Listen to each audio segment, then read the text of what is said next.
enemies are many. My equals are none. In the shade of olive trees, they said Italy could never be conquered. In the land of pharaohs and kings, they said Egypt could never be humbled. In the realm of forest and snow, they said Russia could never be tamed. Now they say nothing. They fear me, like a force of nature, a dealer in thunder and death.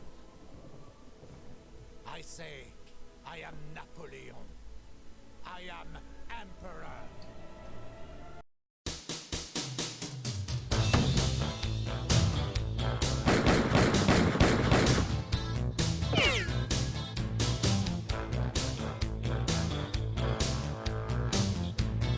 Bienvenue mes amis, it's Domino65 here, and this is a review of Napoleon Total War, the European campaign. Now we finished in early April 1810. Now we could have finished, believe it or not, I would have said at the end of 1809, preferably before winter, at say September. What I did was I didn't want to have Russian forces behind Napoleon, so to speak, in these areas here. In fact, we still do have, as you can see, there's a, oh, it's Denmark, that's alright.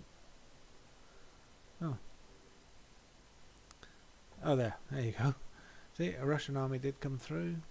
There's a very small army here, I believe. It's very small. Yes. Whereas this one isn't. Now this one was probably trying to end the game. Well, not end the game, but destroy my victory by taking East Prussia. So to try and stop all that, I took these places, which delayed my push on Moscow. I hadn't taken there's an army in here. Oh, that's part of Moscow anyway. I hadn't taken there, or the Moscow region. Hadn't taken it yet. So Napoleon came through here and took Moscow, and that gave him his victory. I had armies up here watching the Prussians, and also, believe it or not, the Russians are up there. And then I had armies, as I say, marching through the south and the east here, to make sure no one got behind Napoleon, and yet, lo and behold, one army did sneak past. Although I haven't said that. There's that army that was still there for the Prussians, and there's an army in Warsaw. Oh no, there isn't. There was. Trust me, there was at one point. Clearly I've forgotten what I did with them.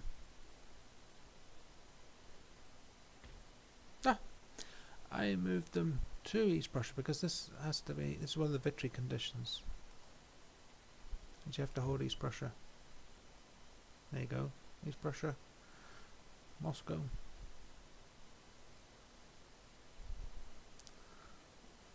That's Berlin, Brandenburg, Austria, and Paris, France. So you have to hold those 5, and then you have to hold another 35, well, another 30 actually. We actually hold 43 in total. But never mind. So that army was obviously pushing towards East Prussia. It wouldn't have made it because the army that was in Warsaw was relocated there. Ney stopped the British. The British were going to try and take Berlin here and Brandenburg. This army here wiped out a co-patriot army, and Ney chased him into Hanover and has him pinned at this farm. We were worried the British might invade from England directly to Paris. They actually have a, there we go, there's an army. It's at sea at the moment, going a bit too far north. Maybe he's going to come round this way, but he ran out of time. But I was thinking they were going to come to Paris. We had so much money, I built or recruited an army in Paris anyway, under this General Junot, to keep them at bay. So, as I say, we could have probably ended it a few seasons, a few months earlier.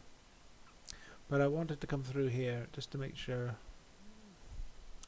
the Russians weren't able to launch a surprise attack and try and get to Austria, for instance, because that's not well defended.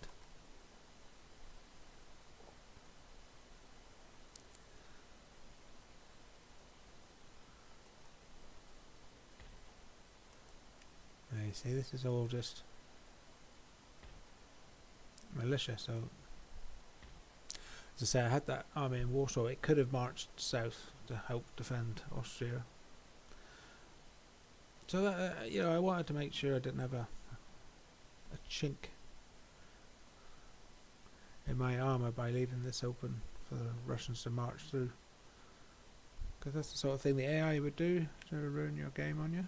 So now I'm going to take you through all the different stages to give you victory in Napoleon European campaign. Right, so at the start of the game you have a few small armies. What I did, because to be honest, the British weren't long in trying to take two places. One was Paris itself, the other was Hanover. So I decided that in the first turn I would make Prussia an ally and give them Hanover.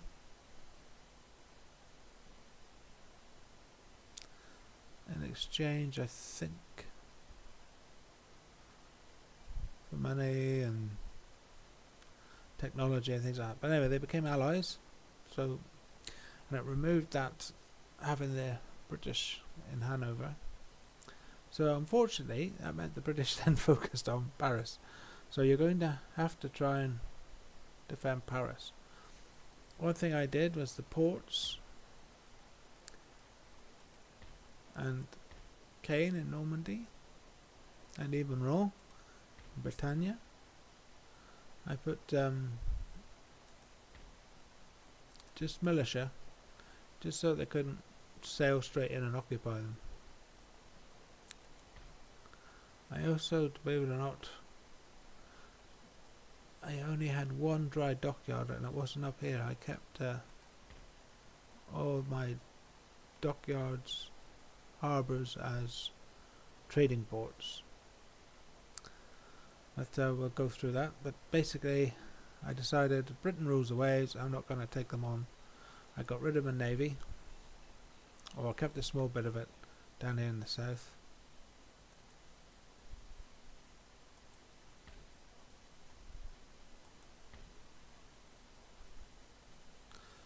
I broke them up initially, here they are, to grab these trading slots or trading posts before anyone else could. So that's what they're doing. I broke the navy up and I'm left with just those three.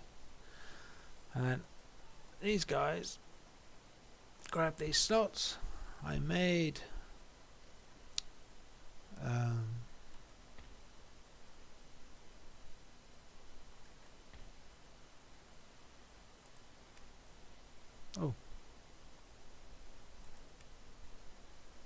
merchantmen, and I put them on these posts. And then I did that, I actually got rid of their frigates that were defending them to save costs, because your costs is quite high at the start due to the navy and you don't have a lot of money. Navy upkeep, okay, army's a bit higher there, but navy upkeep was quite high. I've probably already got rid of some of the fleet. basically, let's shrink that down. Grab as many of these slots as you can. You need money. So grab these trading posts. The other thing I did was I built merchant houses. Anywhere where you get a... can I show this anywhere? Anywhere it gets a supply post, don't bother. See, 8% replenishment rate in this region.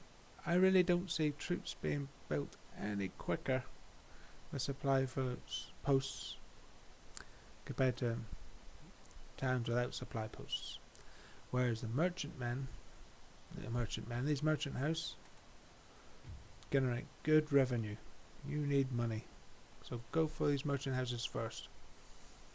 Yes, you do need education, so get some gentlemen into your college, but don't need to build universities too quickly.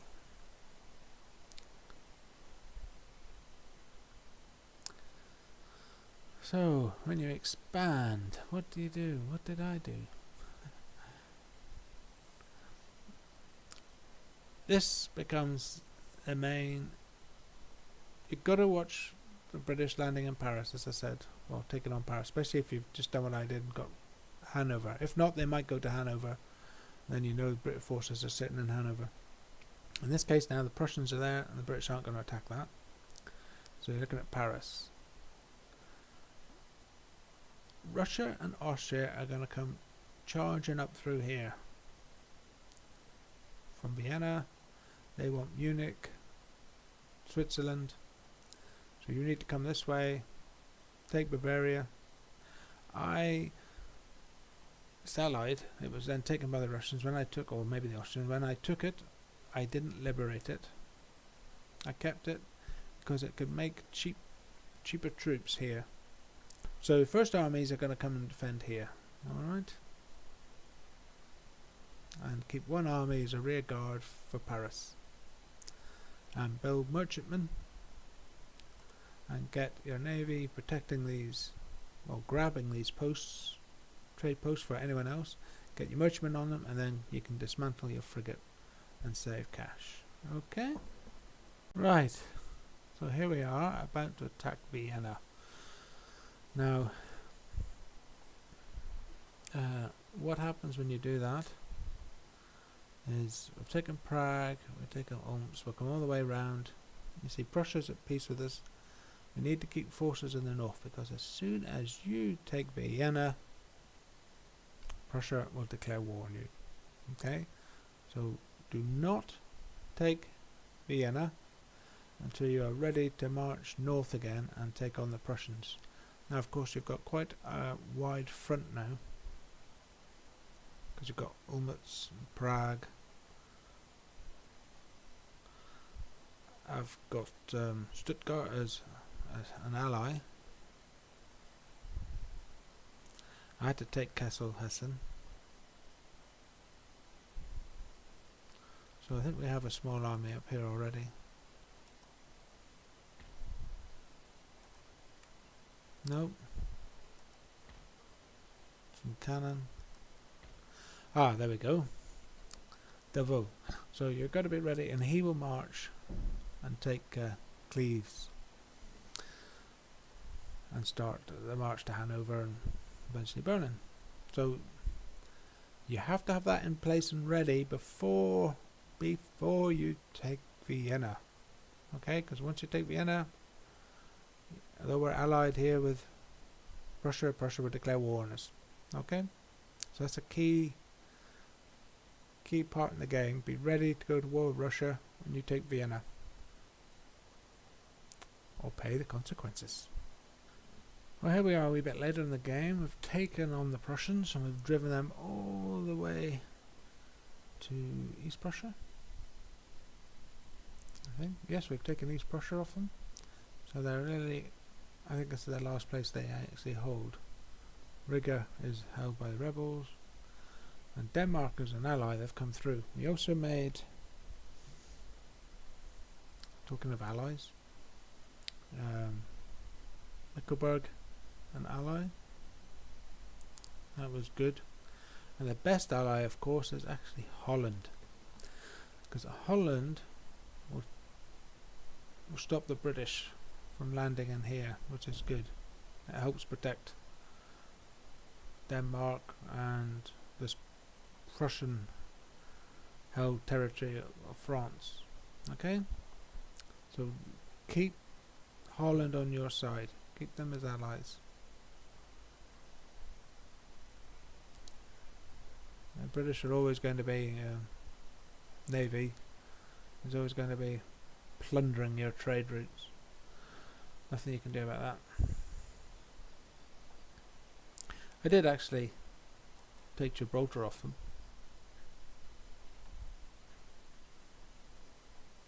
and we did lose these. That's one thing. Trade posts, grab trade posts. There's these Algiers. We did lose some because we had a war with I don't think it was the Kingdom of Sicily. It may have been. It may have been the Kingdom of Naples. It says that peace. So make peace with these people,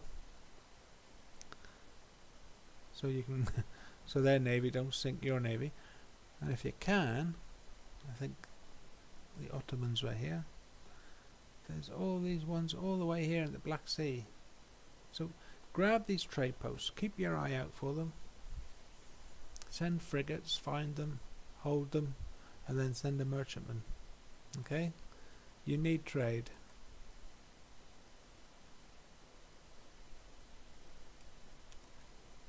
Okay, you need trade. 7,249.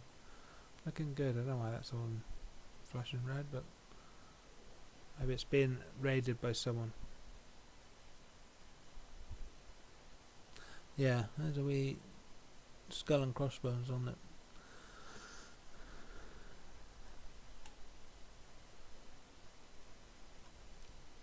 You need trade. Remember that. You need merchant houses. Get them developed quickly. Develop wine estates. Develop your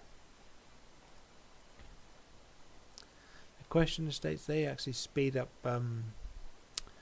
recruitment or lower recruitment costs of covering the region and all your regions.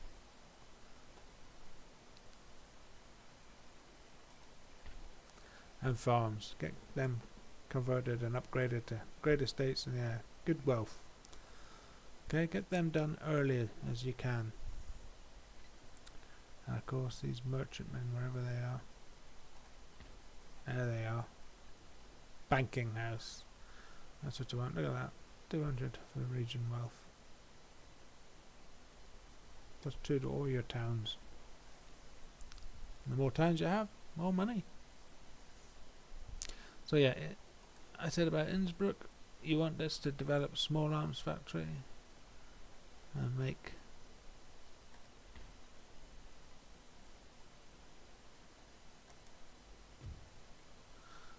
artillery and things. So this one has got artillery being made in Munich. There they are. And that's made cheaply because we've got the factory here. This is making a small arms factory which will make infantry cheaper, and the infantry being made here in this military academy. Okay, so that's those two, one making artillery, one making infantry, and the supporting buildings like that. Oh, that's a one thing I will say about mines, iron is good. It reduces costs for units, and it adds wealth. But is this gold mines? Look at that. So get your gold mines developed, because you need money. You need money. You'll find in the early stages money is tight, very tight. Get those things developed. Don't expand too quickly. You are limited in how many generals, and generals are expensive-ish.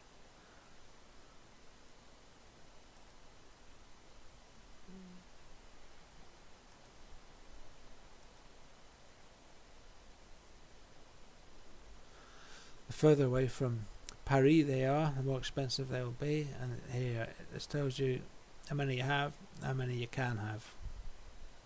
Alright, but don't just enlist them, because they are, look at that, we've got 179 and these guys are all 1,000 or 1,300, so watch your money. You need three things to fight a war: money, money and more money. Okay. I didn't do duels with my agents. I just threw them in to grab knowledge, but I didn't try and take out enemy gentlemen by dueling. I just left them.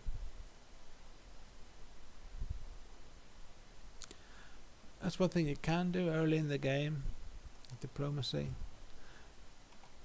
Get trade agreements with everyone who you can get trade with, and try and get technology, share technology.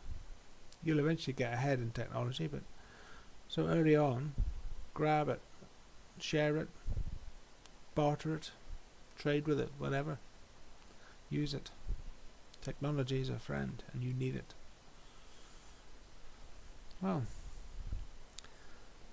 I think that's it. I took through, sorry, I might as well go through what I actually did. I came through here and I took Vienna, and that started a war with Prussia, so I then had to come through and take the Prussians. Once I pushed them to the point where at the end of the Austrian Empire, I'm bouncing into the Russians, so it was inevitable I started to fight the Russians. But the Austrians and Prussians are now quite small. You can see here the issue I had, like Napoleon. Oh, that wasn't Napoleon. But basically the French forces pushed through here in the north, and there's bulge here in the south. So we had to push through. The Ottomans actually were fighting, the Russians were taken out, and Denmark came in and actually liberated Istanbul, and the Ottoman Empire came back into the game. We came through and took all this area for France, and that took us up to the final end. So here we are at the end of the game. So in conclusion, don't make supply depots. I did. This says plus 22% present in this region, plus 1 to all others. If we look at the speed at which, it doesn't help with recruiting speed. It might help with when the unit is hurt and is under strength, but to be honest, I would go for the market and then the merchant house and then the banking house. Look at this, 200 region. You need money. You need three things to win a war: money, money and more money. Okay, so don't bother with supply depots. Go for the markets and the banking house route, the merchant house and then the banking house. Go for the farms and your estates, especially equestrian, because that will reduce your horses. So this one's in Paris, so Paris actually was making everything. But let's go to Munich and Innsbruck. Munich has a ordnance board to make artillery, and then just a court of appeals for taxes. And you see in the town industrial centre, it had a steam powered factory which gave us reduced costs in artillery. So that's where I made my artillery at this point. Innsbruck on the other hand had a military academy for infantry and cavalry, and I made a small arms factory, which gave us a reduction in recruitment costs in the region. So, try and, that's one you can do yourself. Make Munich for artillery, and a factory, and Innsbruck for infantry with an arms factory. Okay, try and match the industrial centres with your barracks that you're building. This is a must. You're not going to take on the Royal Navy, so go for trading ports and, what's that called? A trading company at the end.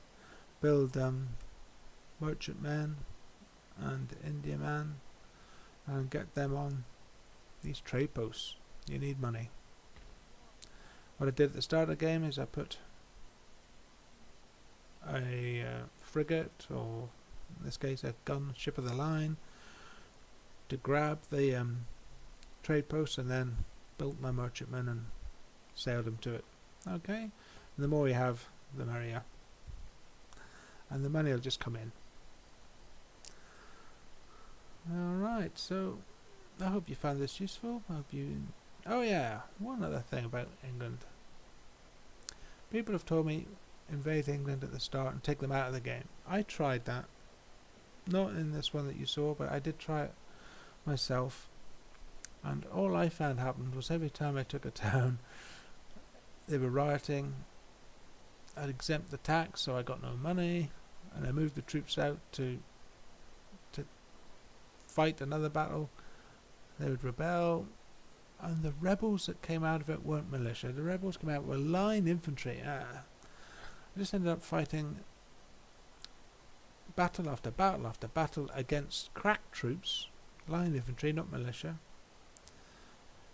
And I didn't have a lot of money because it was the start of the game, and it meant I had only one army down here trying to fight the Austrians and the Russians. This is where the real battle starts, here, and